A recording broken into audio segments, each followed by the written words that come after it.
Amén. Como les decía, son 7 entonces las tribus que todavía no han recibido su herencia, su porción de tierra en el libro de Josué. Y llegando al capítulo 18 y capítulo 19, vemos cómo se repartió. Y me llama la atención este capítulo porque yo me pongo a pensar, esto es un pueblo, esto es gente que estuvo años esperando recibir este premio, la tierra prometida. Por eso se llama la tierra prometida. Dios se lo prometió y ellos estuvieron años y no fue inmediato. Ellos cruzaron el río Jordán y pasaron varios años para ir tomando la tierra paulatinamente. Y yo pienso que ya cuando llega el momento en que Josué se siente y dice voy a repartir, yo pensaría que eso llenaría de entusiasmo a las tribus, de querer recibir su herencia. Pero cuando leo el capítulo 18, algo me suena medio extraño. Porque veo ahí que del resto de las tribus no hay entusiasmo en recibir la tierra.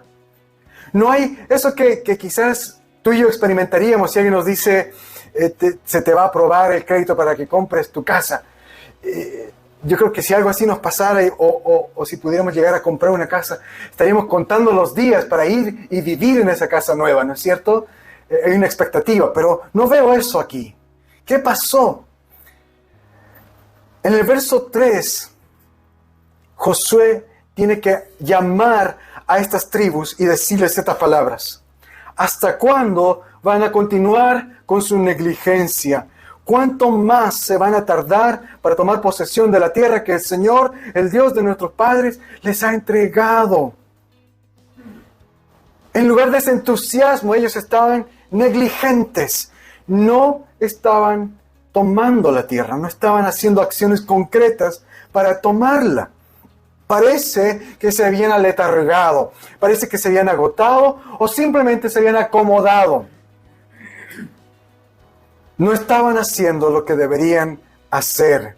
Quizás estaban esperando que Josué les dirija como antes, que él tome la iniciativa, que él vaya y conquiste a los pueblos que están habitando en esos lugares.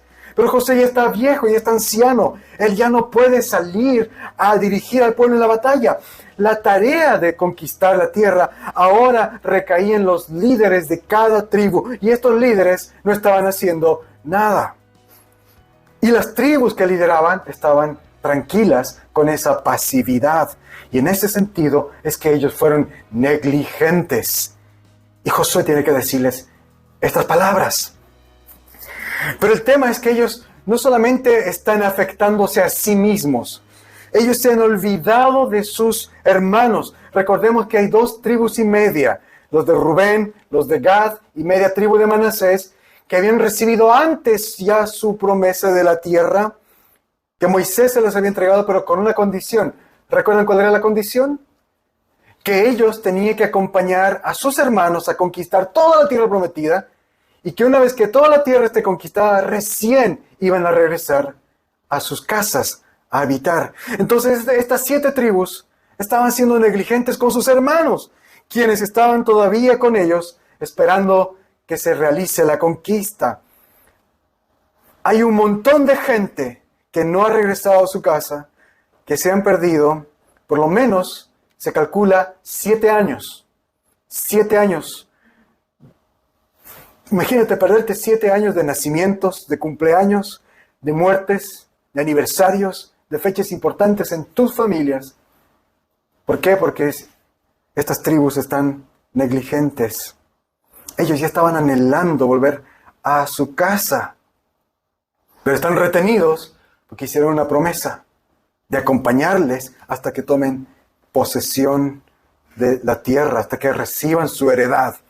Entonces hay un gran problema aquí, un gran problema. Estas 7 tribus están afectándose a sí mismos y a sus hermanos. Por eso es que Josué les llama la atención severamente. Estas palabras son severas.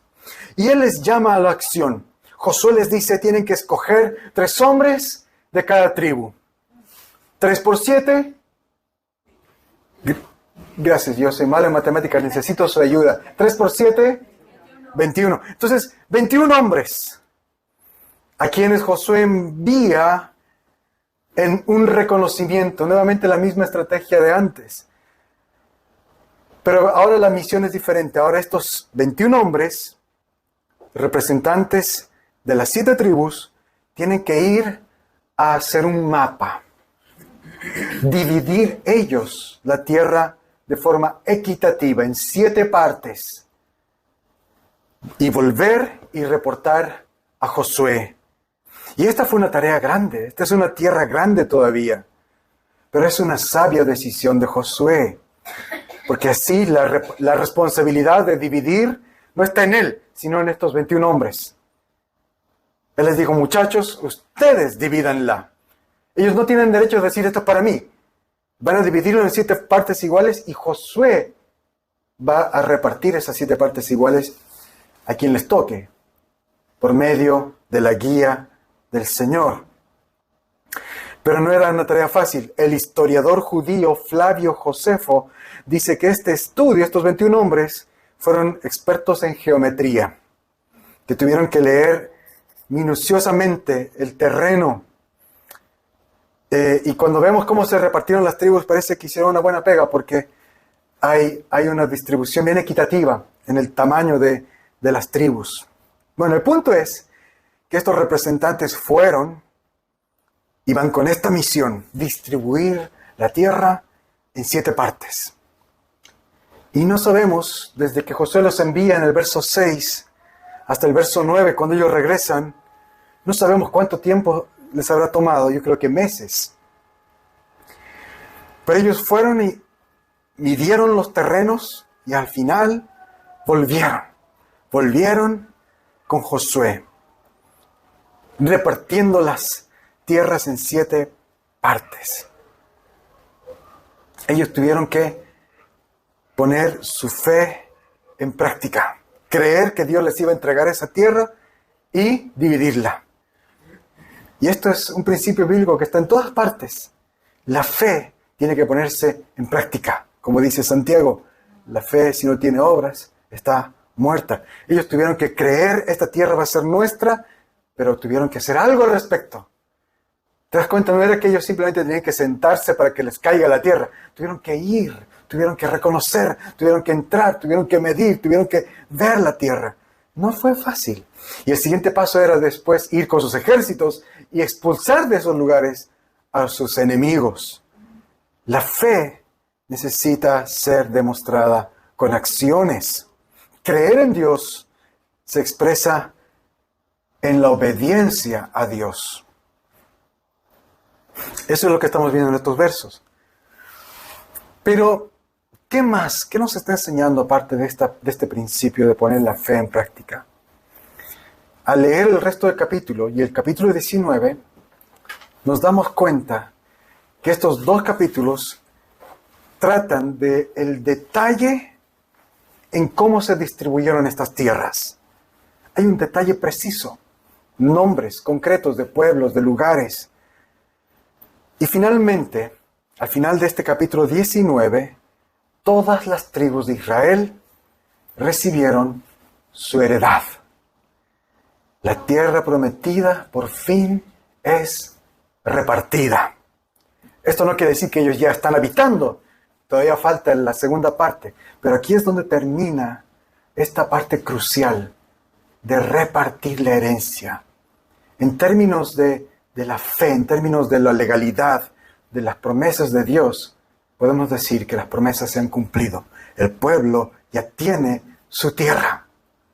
Solo tiene que tomarla. Y este tema es muy importante. ¿No es cierto? Ya en la Biblia, hasta este punto, vemos que han pasado tantos años desde que salieron de Egipto los israelitas con esta promesa, vamos a ir a la tierra. Y en el capítulo 19 de Josué, por fin, la tierra es repartida. ¿Alguna vez te has preguntado por qué es tan importante este tema de la tierra? La tierra prometida.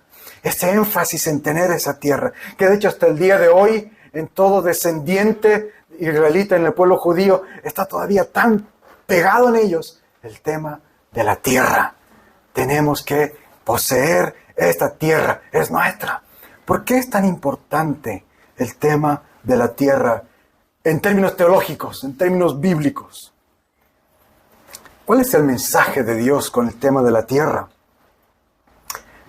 Para entender el significado, como el resto de los temas bíblicos, siempre tenemos que ir al principio, al Génesis. En el Génesis es donde aparece por primera vez el tema de la tierra. Ahí vemos, en el capítulo 2, al principio de tu Biblia, que Dios creó al hombre, varón y mujer, y los puso en un jardín que Él había creado para ellos. Nota esto, Él creó la tierra, el planeta, como el lugar para que su creación especial viva. Todo lo que Él crea, transportándonos a Génesis. Dejemos por un ratito a Josué ahí. Transportémonos a Génesis. Dios crea todo. ¿Para qué? La tierra, el sol, la luna, los planetas, los animales, las aguas, la naturaleza.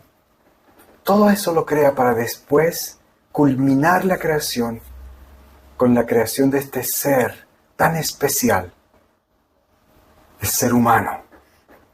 Hombre y mujer, ellos son como el centro, el culmine, el punto culminante de la creación. Para ellos creó Dios la tierra, el planeta. Toda la creación es para que ellos lo disfruten, para que ellos lo administren, lo cuiden. Pero de toda la tierra, nota esto, Dios les da un lugarcito especial, un jardín. A este jardín podemos llamarle como la tierra dentro de la tierra, el lugar especial. Porque de toda la tierra, de todo el globo, este jardín es el lugar especial donde Adán y Eva van a desarrollarse, van a vivir en plenitud, van a crecer en el amor el uno al otro, en amor a Dios, relacionándose, conociéndose, amándose, compartiendo juntos. Cuando leemos toda la creación, vemos que toda esta tierra fue creada para ellos, pero el Señor les da este lugar especial. ¿Qué hay de especial en el jardín? Es el lugar donde Él se encuentra con ellos. El jardín es el lugar donde ellos dos tienen comunión con Dios, donde habitan con Él, donde están juntos viviendo en armonía al servicio de Dios. Aquí es donde vemos por primera vez en la Biblia la importancia de un lugar especial. Un lugar para vivir con Dios. Su paraíso. Este es el diseño de Dios.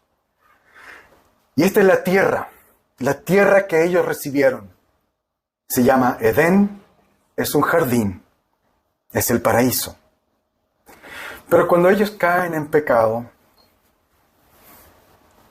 cuando ellos desobedecen a Dios, el castigo de Dios viene en esta forma, en forma de expulsión de ese lugar. Expulsión del huerto, del jardín. Pierden la tierra especial, el lugar donde ellos pueden estar cara a cara con Dios. No pueden estar ahí porque su pecado ya no les hace dignos de estar en ese lugar, en la presencia de Dios. Entonces el juicio de Dios es que Él los expulsa. Pero en su misericordia, Él no les abandona en su pecado. En el mismo libro de Génesis encontramos este capítulo maravilloso, el capítulo 12, donde Dios llama a un hombre y le da esta promesa, un hombre llamado Abraham. Y le da esta promesa: vete de tu tierra a la tierra que te mostraré. ¿Te das cuenta? Dios le hace una promesa de nuevamente darle al ser humano un lugar especial. El tema aquí es un lugar especial para vivir en la presencia de Dios. Ese es el tema. Se había perdido con el jardín, pero ahora Dios le está prometiendo a Abraham un lugar donde él y sus descendientes vivirán en la presencia de Dios. Porque ¿qué tiene de lugar esta tierra que le promete? Será una tierra de bendición. Te bendeciré a ti y engrandeceré tu nombre y serás bendición. Un lugar especial. Esta tierra que Dios le promete a Abraham llega a ser, teológicamente hablando, un nuevo jardín, un nuevo lugar especial donde ellos van a poder reunirse con Dios y vivir con Dios como Adán y Eva vivían con Dios en el jardín. Un lugar donde ellos van a poder servir a Dios, van a poder servirse mutuamente y desarrollarse y vivir en paz. Y aquí viene la historia que ya conocemos. Pasan muchos años. Los descendientes de Abraham llegan a Egipto y ahí se quedan a vivir por 400 años. Pero Egipto no es la tierra prometida. De hecho, ahí son esclavizados y Dios tiene que rescatarlos, enviando a Moisés. Y ahí parte el periodo que estudiamos, el largo periodo de los 40 años en el desierto, hasta que finalmente llegaron a Canaán, la tierra prometida. Pero ¿qué pasa? Si nos quedamos con Josué, donde nosotros llegamos hoy día al capítulo 19, podríamos decir, ya llegaron a la tierra prometida, recibieron la tierra prometida y estamos bien, estamos felices, pero no. Sabemos que la historia continúa. Y vamos a leer en la Biblia que más adelante este pueblo pierde esa tierra. Pero quiero que notes una cosa. Antes de ir a la pérdida de la tierra, quiero que notes que de toda esta tierra prometida, de todo Canaán, Dios también vuelve a hacer lo mismo que había hecho cuando creó la tierra, de darles de toda la tierra un jardín. Dios establece que de toda esta tierra prometida iba a haber un lugar especial donde ellos iban a tener una comunión especial con Él, el templo. Es así como en el paso de los años, con el transcurso de la historia, se introduce este elemento. Este es el pueblo de Dios, tiene su tierra, la está recibiendo, pero de todo ese lugar hay un lugar especial donde está su presencia, simbolizada por el arca del pacto, donde están los sacerdotes, donde ministran los sacrificios diarios, el culto diario a Dios. Ese lugar es el templo, que se ubica en Jerusalén. Y eso lo vamos a ver. Es un lugar especial el templo. Y es aquí donde la tierra prometida pasa a ser Canaán y de toda la tierra el templo, como el jardín. En ese templo es donde ellos se encuentran con Dios, es donde ellos se relacionan con Dios, donde ellos se acercan, donde está la presencia de Dios. Pero volviendo nuevamente a la historia, esta tierra prometida se termina de conquistar con el reino de David y establecerse con el reino de Salomón. De hecho, Salomón es quien construye el templo. Pero cuando Salomón muere, ¿qué pasa? Hay un problema en estas 12 tribus. Se pelean y se dividen. Y el reino se divide en dos, el norte y el sur. Y con el paso de los años vemos en el resto del Antiguo Testamento que ambos reinos caen en pecado. Así como Adán y Eva cayeron en pecado, estos reyes de estos dos reinos cayeron en pecado y arrastraron a todo el pueblo. Y pasan varios años. Dios envía profetas llamándoles al arrepentimiento, pero no se arrepienten. Entonces, ¿qué pasa? Dios vuelve a castigarlos de la misma manera que castigó a Adán y a Eva, con la expulsión. La expulsión. Vienen los ejércitos de los asirios y destruyen el reino del norte. Y unos cuantos años después vienen los babilonios y destruyen el reino del sur, donde estaba Jerusalén, y destruyen el templo, lo saquean, se roban todas las cosas sagradas. Y los profetas denuncian todo esto, que es por el pecado del pueblo. Jeremías dice, ustedes convirtieron mi herencia, mi heredad, en algo repugnante. Entonces la tierra nuevamente se pierde. Y así llegamos a los días de Jesús, donde los judíos que sobrevivieron a la matanza y al exilio regresaron a su tierra. Hay un nuevo imperio, es el Imperio Romano, y ellos les permiten vivir en esas tierras. Esa tierra, que era la tierra prometida, está perdida. Ya no es de ellos, le pertenece a Roma. Pero los judíos en los tiempos de Jesús estaban relativamente contentos, algunos de ellos, porque los romanos les permitieron conservar su templo. Ellos han perdido la tierra, pero todavía tenían el templo. Y recordemos, el templo es especial porque el templo es el lugar donde Dios se encuentra con ellos. El jardín es el templo. Y es en ese contexto que nace Jesús. Y aquí viene lo fantástico. Jesús dice, viendo ese templo, ¿recuerdan? Él va a Jerusalén, los discípulos dicen, miren qué maravilloso templo. Jesús dice, este templo va a ser demolido. Nada va a quedar de este templo. Y los religiosos se escandalizan. ¿Cómo puedes decir esto? Este es nuestro templo. Este es el lugar que Dios ha dado. Está bien, hemos perdido la tierra prometida. No tenemos más tierra, pero tenemos el templo. Dios está con nosotros. Este es el jardín del Edén. Este es el paraíso en la tierra. Este es el lugar donde nosotros nos encontramos con Dios. Creían ellos de forma religiosa. Pero en realidad ellos han convertido ese templo en un lugar de lucro. Jesús tiene que limpiar ese templo porque ellos comerciaban, permitían el comercio en ese templo.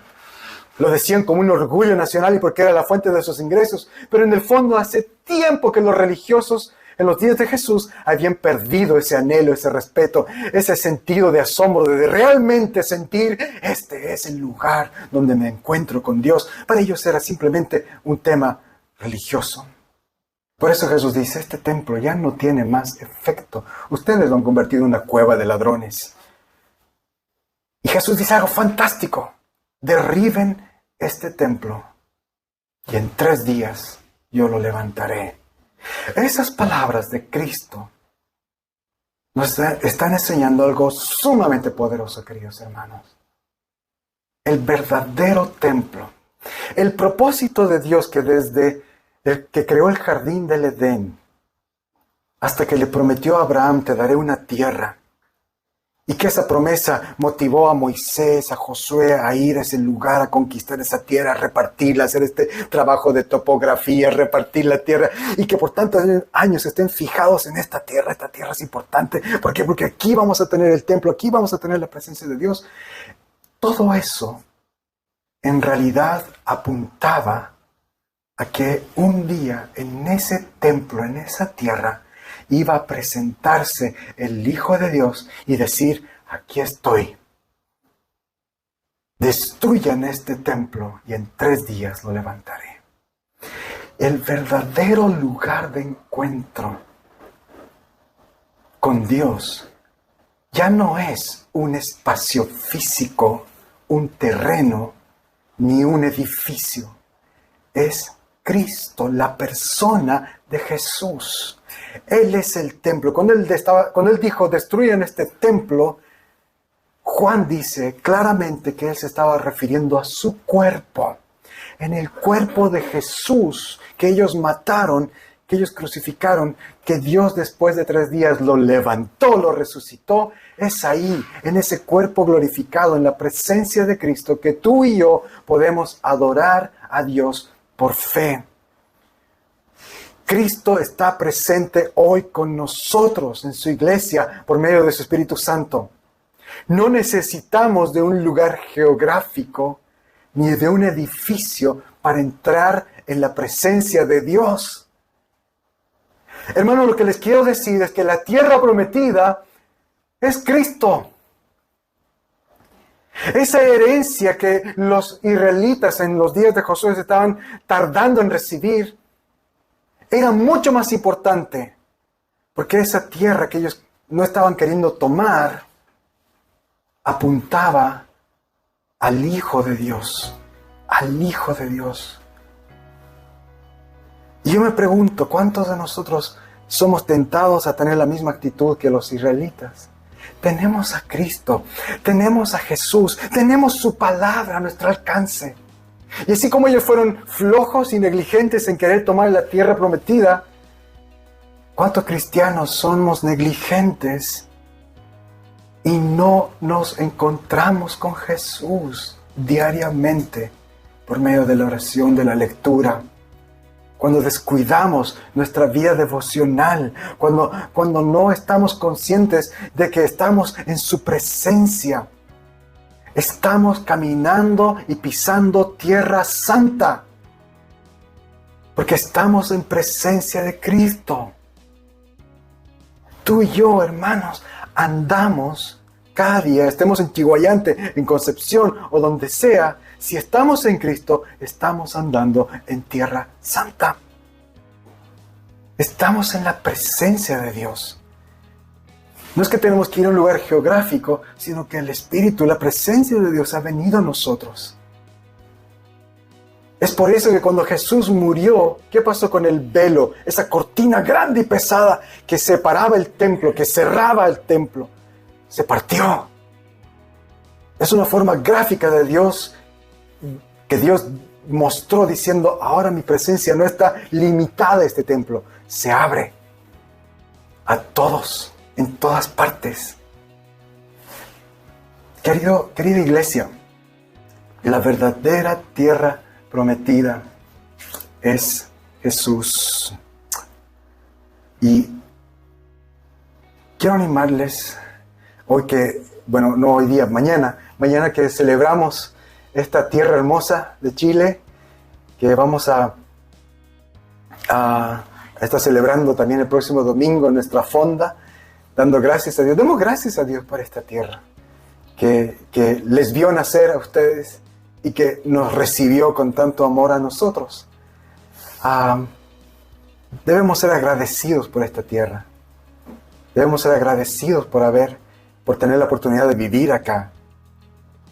Pero también que sea una oportunidad de recordar que Dios nos ha dado una tierra prometida mejor. Él nos ha dado un templo mejor. Él nos ha dado una herencia mejor. Él nos ha dado a su Hijo. Por lo tanto, tenemos una nueva nacionalidad. Somos ciudadanos del reino de Dios. Hijos de Dios. Hijas de Dios. Celebremos a Cristo, nuestra tierra prometida. Él es el lugar donde nos encontramos con Dios, donde habitamos con Dios. Oremos.